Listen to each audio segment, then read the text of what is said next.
ये आपके नीट का एक इंपॉर्टेंट क्वेश्चन है बेटा, प्लीज ध्यान देना। लिस्ट 1 को लिस्ट 2 से आपको मैच कराना है। सबसे पहली बात ड्यूमास मेथड, एनसीईआरटी में आप अच्छे से पढ़ लीजिए। ड्यूमास मेथड का मतलब क्या होता है यहाँ पे देखना।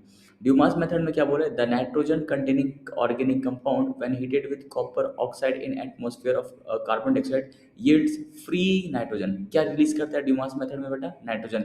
यहाँ पे दिया हुआ नाइट्रोजन गैस, ए का क्या आएगा, फोर्थ, ए का answer fourth. Okay, Kjeldahl's method, Kjeldahl's method देख लीजिए मेरे भाई, जल्डास मेथड, ठीक है।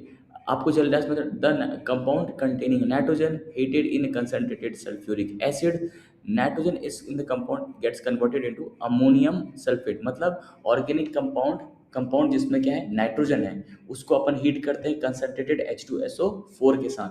नाइट्रोजन कंपाउंड किस में कन्वर्ट होता है, अमोनियम सल्फेट में। अमोनियम सल्फेट किधर है बेटा, अमोनियम सल्फेट, जल्डास अमोनियम सल्फेट, ये आ गया आपका। अब क्रोमेटोग्राफी के बारे में बात करते हैं।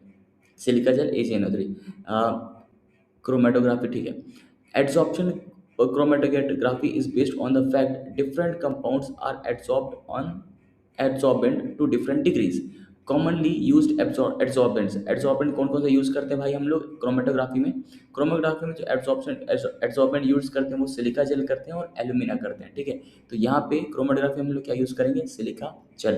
केरियस मेथड, केरियस मेथड में दिया बेटा, a known mass of organic compound is heated with fuming nitric acid in presence of silver nitrate, silver nitrate, presence of silver nitrate, ये क्या आ जाएगा केरियस मेथड का, सिल्वर नाइट्रेट। तो ए का क्या है, ड्यूमास का फोर्थ, जेल्डास का अमोनियम सल्फेट, क्रोमेटोग्राफी का सिलिका जेल, और केरियस मेथड का बेटा AgNO3।